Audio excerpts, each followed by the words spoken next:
Now, Emma's part of our group. She has been with us from the start.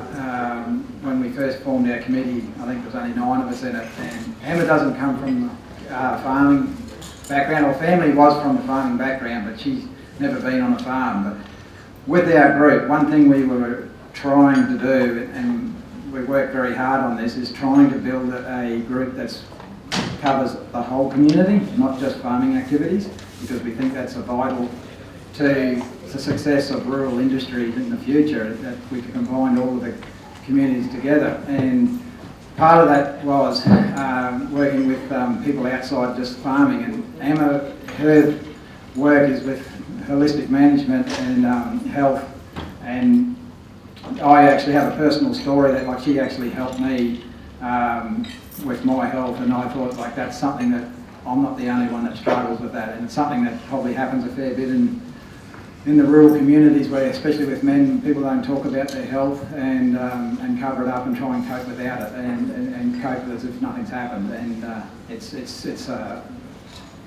something that's not, doesn't sit well. And after meeting Emma and working out that what she could do for me, I thought this is something that we need to share to everyone. It's as I said this morning, a little bit about my story, where I had a moment where I realised what regen can do for farming. What Emma does and what Emma can do and what she's trying to promote is just the next level. And saying that, what I mean by that is, when we go to the next level, she's talking about the connection of food, our health, mental health, and how that is connected to what we're trying to do on the land. And I think it's a vital thing that doesn't get talked about enough. So that's why we've got her in the group, and it's something that we wanted to do at every event, is try and get her to speak a little bit, to try and promote the group. And it's something that I think, like I say it again, if we could just get more people to be involved in our group and stuff, and things that we do and activities that we do, it'll make it a better community for everyone else. So I won't say any more, I'll just get Emma on and get on with it. Thanks. Thank you for the introduction, Dale. I'm pretty sure the photo is an absolute dead giveaway that I'm not a farmer. I don't have a hat on, I don't have a long sleeve shirt on, and my legs are not covered. And it's funny because at the time I was on the Sunshine Coast and I did a photo shoot simply just for marketing and branding purposes as a holistic health coach. And now I look back at it and I'm like, that's absolutely ridiculous. I don't go to the clothesline these days without a hat on, let alone wander in someone else's paddock as well. But as mentioned, I'm a holistic health coach, part of our little group CQLA.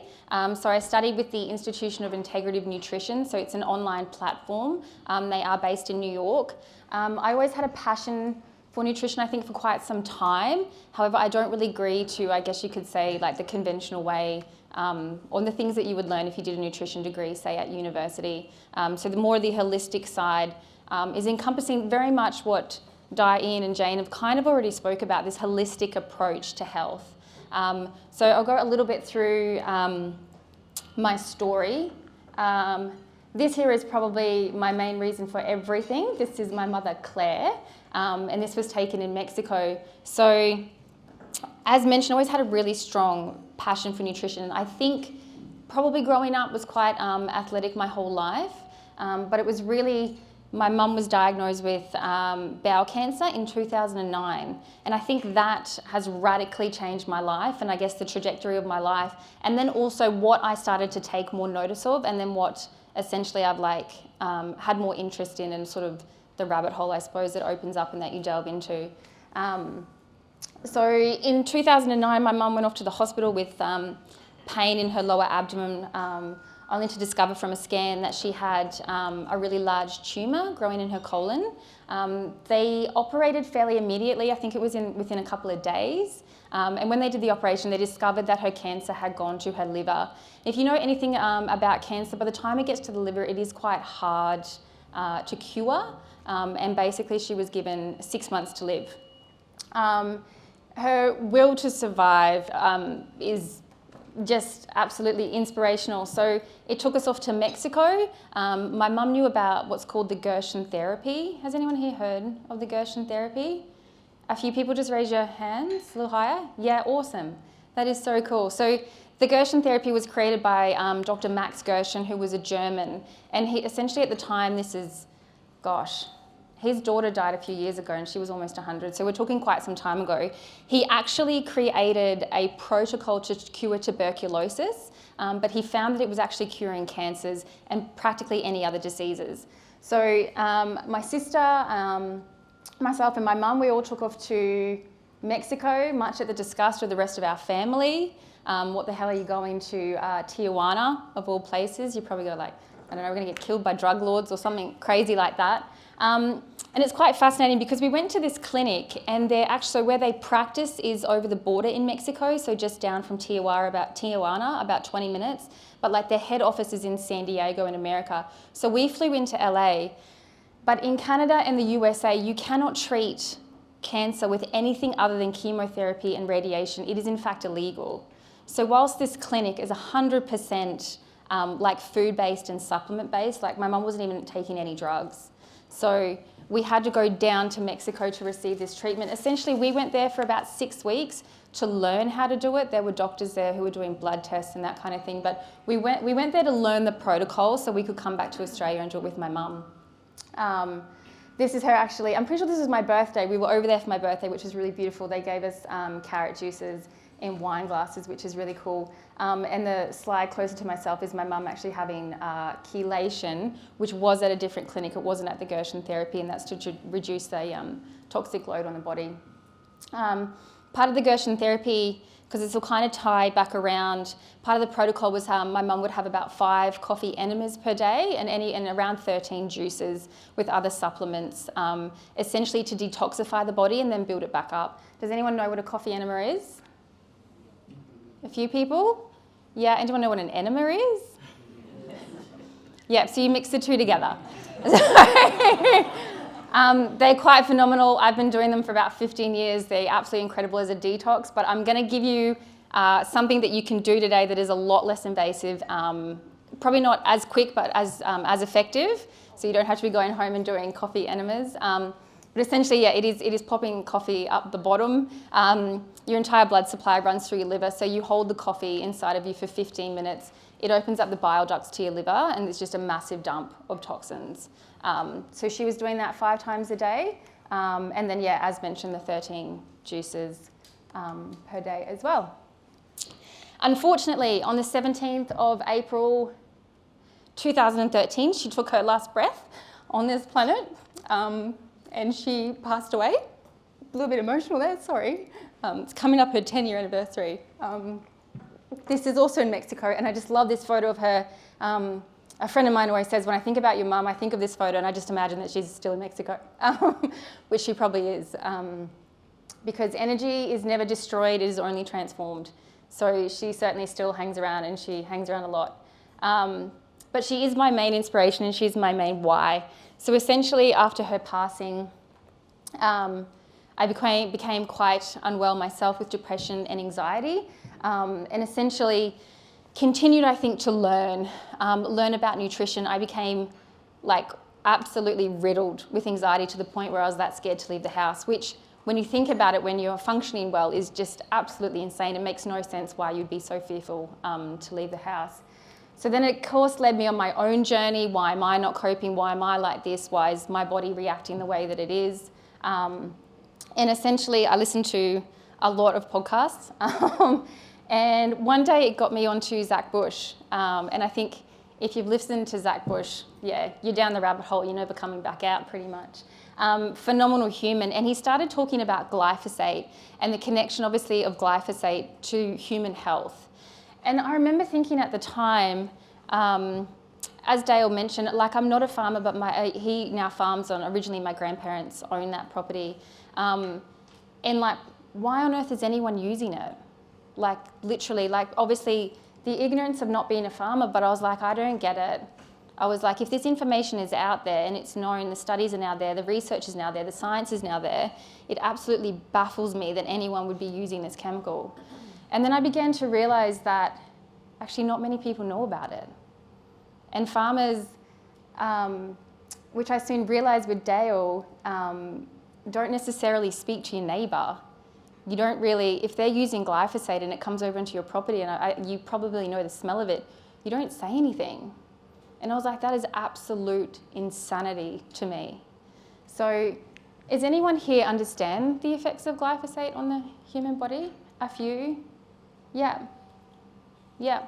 So there's a thing called the Shikimate pathway, which if you listen to Zach Bush, he talks about it quite well. And it was even when I learnt this, it's like the rabbit hole gets bigger and it gets darker, and then you're just like, oh my God, this is way worse than I could ever imagine. So this opened up, like, I guess, the next layer to health and nutrition, and what's going on in our soil, and essentially where it's starting. The Shikimate pathway is destroyed by glyphosate. So glyphosate, basically, I guess you can imagine it cuts the Shikimate pathway. Now, the Shikimate pathway is only in plants, it's not in humans. So for many, many years, Monsanto, the original owner of glyphosate, had argued that glyphosate does not harm humans. They now know that's entirely false. The Shikimate pathway is the plant's ability to uptake essential amino acids. Now, they're essential because we don't make them. We have to get them from our food. Not only that, it also stops the plant's ability to uptake alkaloids, which is the medicinal components of our plants. So we've literally now taken away nature's, our human nature, Mother Nature's chemotherapy, and our food is nutrient deficient. Now that would be okay if that's like the only part of the story, right? Many people here know about the Shikimate pathway. There's just like a few, yeah. Is that news to anyone, that glyphosate does that? The how was used, the fact that glyphosate's bad, that's not used. What's that, sorry? Well, I don't know why glyphosate's bad, but if glyphosate's bad, I haven't heard But of Shikimate pathway. Yeah. Yeah, gotcha.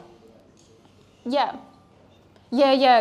Which is there is lots of research out there. So I mean, you can just listen to Zach Bush, but certainly doing your own research for sure. So once you understand that, I think it's really, really interesting to see that if we as human beings, obviously we need food to survive. We have like rates of cancer going up. We have rates of Alzheimer's going up. We have rates of degenerative diseases going up, autism, like the spectrum of diseases is just absolutely insane. If you haven't had cancer, you know someone who has, and worse these days, you actually know someone who's probably died from it. So once we understand that, is we need food to survive, and our food is no longer the same. And it's because of this, it's because of glyphosate, because it destroys that plant's ability to uptake the essential amino acids that it needs, that we need as humans to function and carry on. Unfortunately, glyphosate also, it's no longer a correlation but a causation. Glyphosate destroys the lining of your gut. So your gut is held together by like these like tight junctions, and glyphosate comes along and basically tears that apart. So what ends up happening is things that should not be in your bloodstream end up making its way in there because that barrier is no longer solid, like that joint is now gone. So if anyone heard of like an autoimmune disease, which essentially the body is attacking itself. What a wild concept, and why on earth would that happen? So our body is miraculously smart. It knows how to heal itself. It knows what to do. If something's in the bloodstream that shouldn't be in there, it knows to attack it. The problem is we've destroyed that gut barrier through dousing glyphosate on everything, that it's used everywhere, all over the world. Like, it's certainly not just here, and it's not just Australia, it's used worldwide. Kind of gets a little worse than that. It also destroys it also ruins the gap junctions basically in every cell in your body, but also the blood-brain barrier. So this is quite scary because you don't really want anything in an unregulated fashion getting into the brain. So when we look at Alzheimer's, we look at dementia, we look at autism in children, all skyrocketing. And they've done, you can see it's a clear, direct line from when glyphosate was introduced and when it became used on a large scale in like agriculture, sorry. Kind of keeps going from there, unfortunately. There is hope at the end of the story, I promise. Not only that, they've done this research now, and it's quite phenomenal. This is kind of where it links back up with the gut microbiome. But essentially, every cell communicates to each other. And I guess I'm not a scientist, so I'm not really sure how to explain it. But essentially, it's like almost like this wireless network communication. So cell-to-cell communication, and they're constantly communicating. Every single cell in your human body is communicating at all times. Unfortunately, with glyphosate, it destroys the mitochondria at the end of each cell that's like sending the signals. Now this is an issue because if we have a look at the difference between a cancer cell and a normal cell, is cancer cells, I'll just take into the second dot point here. Cancer cells grow in the absence of signals telling them to grow. So super basic. So cancer cells grow in the absence of signals telling them to grow. So the definition of a cancer cell is a cell that has lost all communication with every other cell in the human body. And what it does is it mutates and then it replicates really, really quickly because it thinks it's the only person in the human body. Glyphosate, as I mentioned, cuts that cell-to-cell communication. It is no longer a correlation, it is a causation. And it is really, really concerning. Glyphosate is a water-soluble toxin, so it doesn't go anywhere. It goes into our water tables, it gets evaporated up, and it gets rained back down. So even on organic farming, you're still going to be subject to glyphosate.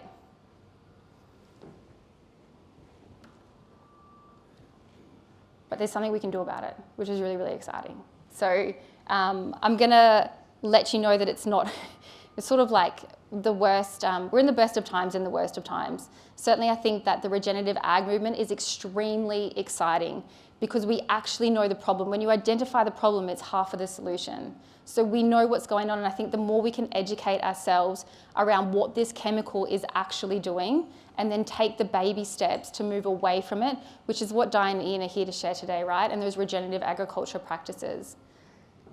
So I feel like there was something else I wanted to say on that. Bacteria? Have the same pathway. The same shikimate pathway? Mm-hmm. Microbes. Yeah. Yeah, absolutely. Yeah. So glyphosate essentially is destroying everything in the soil. And after you speak about Diane and Ian and how important that biodiversity is, that microbial activity in the soil, you're literally destroying it by using glyphosate. Now there is one food you can introduce into your own diet to certainly, I don't want to say like get rid of glyphosate out of the human body to assist you ginormously.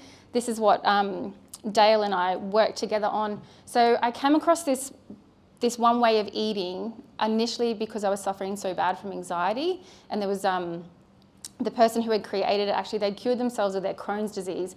My brother had Crohn's disease at the time, so I bought a book thinking he would read it, and he didn't. And then, so I got more and more into it and then actually learned the benefits of how this could assist me with my own health. And there's one food that you can introduce into your diet that'll radically, radically change your lifestyle. Does anyone want to guess what it is? Those of you who know me, don't guess. Did someone say kale? Yeah. That's too funny. I was going to put up a slide of kale. It's not kale. Just as a joke, because how horrible, right? It's not even that nice tasting. No, it is beans. So certainly from a health perspective and a holistic health perspective, you're not just going to be eating beans. This is certainly used as part of a wholesome diet, so essentially a diet away from processed food. But introducing beans into your diet, I've done a lot of things like juice cleanses, the coffee enemas, keto for a little bit, the celery juice craze when it was there, which is absolutely horrific. And I've never done anything quite as spectacular as introducing beans into my diet. They will radically change who you are. And the reason for this is if we think about our gut microbiome and that we need to support it. So you speak with Diane, or you hear Diane and Ian talking, you're talking about the soil, okay, and what can we do to bring that biodiversity back into the soil? What is that, what is the vermicast and what worm extracts can we use to build that back up? This comes down also to ourselves. So beans are the best prebiotic food for your good gut bugs. So what you're doing by eating that is you're assisting those so they can obviously grow up and I suppose carry out the bad ones. They can fix that leaky gut and cause that to heal. Explaining a little bit more about how it's done is your liver filters your entire blood system every 3 minutes. So every 3 minutes your blood goes through your liver. And what your liver's job to do is essentially is to grab all of the toxins that go through your bloodstream and also any excess stress hormones. So this is where the anxiety ties into it as well. So your liver does a phenomenal job of grabbing everything that it sees that shouldn't be in there. Then what it does every 20 minutes is it throws all of those toxins and all that junk into what's called bile. So your body creates this bile every 20 minutes. If you don't have soluble fibre in your diet, your body will reuptake those toxins. So every 20 minutes it releases it. If you don't have soluble fibre, they're just going round and round and round and round. The thing with that as well is with your excess stress hormones, if they're reuptaked in the body, they don't lose their potency. So this is where it ties in with anxiety. I think if you haven't had anxiety, you probably know someone who has. It's actually, unfortunately, quite common and can be quite debilitating. So what the beans do is they are 100% soluble fibre.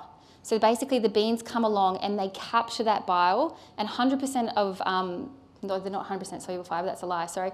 100% of soluble fibre is eliminated through the bowel. Are you still with me? Yep. Is everyone a bit lost? Yep. Everyone's just staring at me. Like, what are you talking about? So essentially it's a phenomenal way of capturing those toxins on a regular basis and getting them out of the body.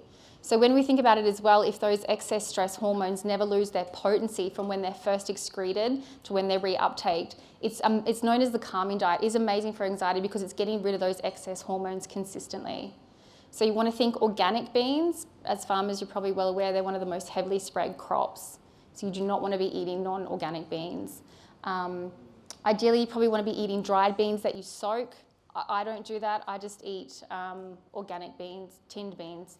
You just rinse them and add them to whatever you're eating. There's no special crazy bean recipes. I've been doing it for a couple of years now and I haven't even invested in that. I literally just add it to whatever I'm eating. Personally, I try and eat them 3 times a day, depending on your health and what you're wanting to achieve. You could eat them every 20 minutes. That would be probably a little insane. And that would also depend on what it was you were trying to heal in your life. But essentially, like 6 times a day, a small amount, like even you would probably start at a teaspoon or a tablespoon. You probably wouldn't start at much. Does anyone have any questions just at that point in time on beans? Yeah? Do peas do the same thing? No. Peas? I believe these are lentils. They look like peas probably, but they're green lentils. Yeah.